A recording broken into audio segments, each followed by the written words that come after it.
everybody, Mike Pfeiffer with Pfeiffer Hobby Supply. Today I'm going to do update 123, and if I look haggard out, it's because I am again. And I'll give you two guesses why. About a day and a half I've been working on putting BBK long tube headers on the Mustang. It's quite a chore. I know this video is supposed to be train related, and it is at the beginning, but the rest of it will be car related, a little bit of car related. So anyway, as usual, if you don't like it, turn it off. I'm just combining stuff together. I would also like to say too that Robin and I got new internet service here from Xfinity, and it's about 5 times faster than what we had with CenturyLink. So I'm kind of looking forward tonight to see how fast this video will upload. So anyways, I'm going to piece the train stuff I have together, and we'll get into the video. I'm going to go out and just show you what I have done to the car. I'm all done with the exception of a couple electrical components, which I'll talk about, and that'll be it. Okay, gang, we're out here again tonight. It's Tuesday. It's 3 days after I did the other video, and I still sound like crap. Don't feel so bad, but I sound like crap. But anyway, I tore out the shaper sheet structure, and I stacked and hot glued and stacked some foam in there, and then I took my foam cutter and I cut the foam to the shape I wanted it to be. And even though it's a thin looking slice, there's much more clearance on this near side, and I kind of rounded this back edge back here, and it just hangs on the other side. So I think at this point I'm liking that shape, and I'm going to put some plaster on it, and when I put the plaster on it I'll come back and show you. Okay, I came out here to mix some plaster, and I hope this batch goes right, and I hope I don't have to do any more of it. No, I'm probably going to have to do more of it. I guess I'm going to have to get me another bottle of this, waste about 90% of it, but anyway, I'm going to need a little bit more of that to do along the wall, but I got enough to do what I need to do tonight. And I got my carving plaster, got my tub. I also have my John Deere yellow and my John Deere green, because I have a little toy tractor to paint in the backyard. And while I'm standing here, I went and bought this cheapo Harbor Freight airbrush. I actually bought it for the compressor. And the compressor works pretty well. It's actually, as you can hear, it's very quiet. It's supposed to hold 40 pounds, and I got an airbrush tied to it there, and it's holding. And it comes with the filter, comes with everything. I don't know, it seems to work real well. I haven't tried the airbrush, but I have a dozen airbrushes. But I gave my other compressor to Gavin, so I didn't have anything to work with, so I had to go buy this thing.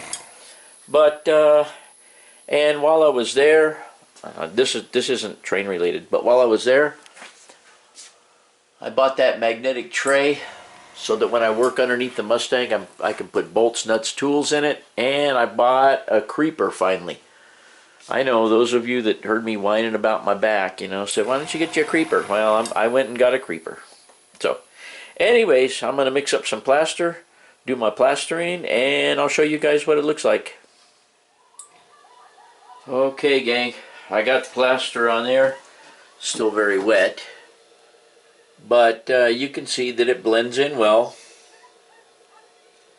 And if I go down here to this end, you can see that on the upper track there, the one on the left, I have much more clearance between the rail and the side of the cliff. And on the lower one, it will also be fine.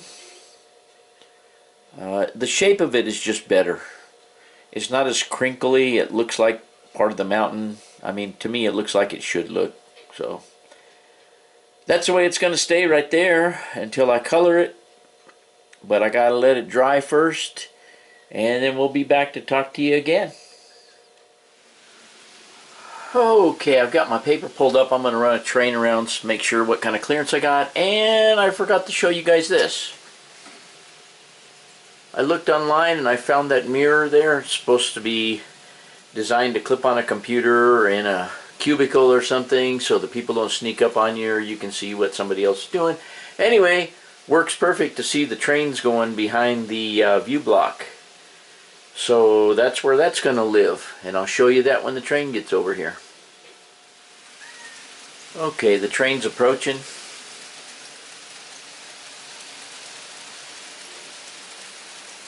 And there we see it. And if we walk up to the mirror, we can actually see it going down under. And we'll get it on the way up. Just thought I'd give you guys a little demo of the lightning as long as we have the pieces put up there.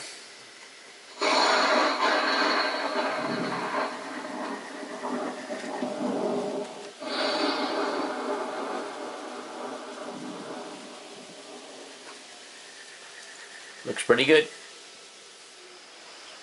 Okay, train's coming up.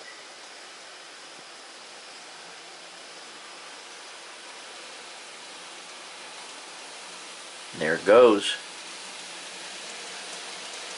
Let's go check it out.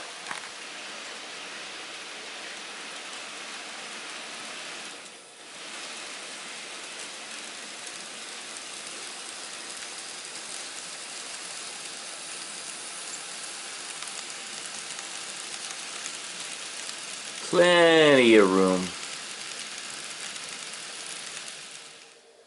Okay, gang. Down there you can see that I have a DS64, and I don't know if you can read them, it's kind of bright down there, but anyway, it was number 52, 53, 54, 55, and that's the way it was numbered to begin with, although I was just using it for a push button right here, which activates that switch up there. Now, I can continue to use the push button, but that number is also on, I believe, 52. So if I hit switch 52, oh, well, let me back up a little bit. Because I was using that just for a push button, it never had a LocoNet cable attached to it. So I made a LocoNet cable, attached it in there, and attached it to this UP5. So now it's got, I can control it from the switch. So that one that was working on the push button should be 52, I believe. Let me throw and close. Now I'm doing it from the throttle. Okay, so I can do push button or I can do from the throttle, and I will put a number on that one. Now, being as that was 52, when I hooked up this turnout over here for Schmelly Meats, it only stood to reason that that should be 53. So if I put in 5-3, throw, close, throw, close.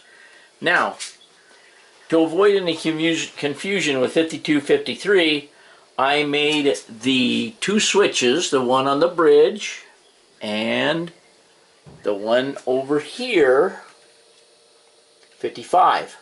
I thought 55 would be a good, easy number to remember to go down under. So if I do 55 and I throw, you can see that that switch throws to go, well, it's actually coming up, or coming up or going down, whichever way. And if I take you back over here, you can see that that switches straight through, which takes you down. Okay, if I throw this back, if I close this, you can see that it takes you on the little bypass track over to Schmelly Meats, around here, and out there. So anyway, I can stay on top if I'm closed on 55. If I throw 55, it'll take me down below. I've got that wiring all ran over, and I had to run that obviously from way over there over to this DS64.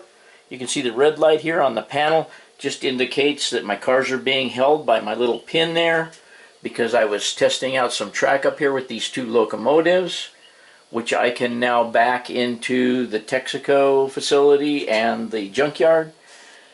All that trackage seems to work. So I am only, oh, and I was going to mention too, I think I mentioned that I had this wire hanging down for a just plug. It dawned on me what that's for. That was the one that was attached back there to Schmelly Meats. So when I put Schmelly Meats over here and I run the wire down through, I will put an extension wire on that and I will run it back over there back to Schmelly again. So that one's taken care of. These wires here were hanging down. I didn't know what they went to. They went to the track where these two locomotives are sitting right now. And I hooked those back up. It was working before, so it must be getting fed from somewhere else as well. But anyway, that is working, and I will solder that up and tie those up. That will go to Schmelly Meats. And then all I got left to do is just tie this wiring right here back up and this network cable back up. Then I can move all my boxes over. Yippee! Okay guys, before I go back inside, or when I go back inside, I'm going to take this inside. I'm going to cut a couple of fence sections out of here, and out of here 2 sections, and out of here 2 sections. I'm going to bring this together to shorten this up, which will allow me to move this back towards the hill a little bit, and it'll give me more room to push Schmelly Meats back a little bit on that siding. So we're going to give that a shot and go from there. Okay, gang. I got all the containers, all the cabinets. What do you call these things? Anyway, I got them all in here. And let's see. I think I've showed you everything so far. I've showed you the clearance there, I believe. Anyway, Schmelly is just kind of sitting there. I've got to make room for that water tank. I'm not sure. I've got to get a road to it too somehow, and I'm not exactly sure how that's going to take place yet. But I'm thinking about crossing just on the other side of that bridge right there, and then coming up along where I put this scenery already, and then turning across the track and going over to the meat packing. Anyway, that's it for today. Okay, these are the ceramic coated BBK headers. You practically have to disassemble the whole car to get them in there, but they are in there. I have not put the battery and battery tray back because if I turn the camera sideways, you can see that green connector back there.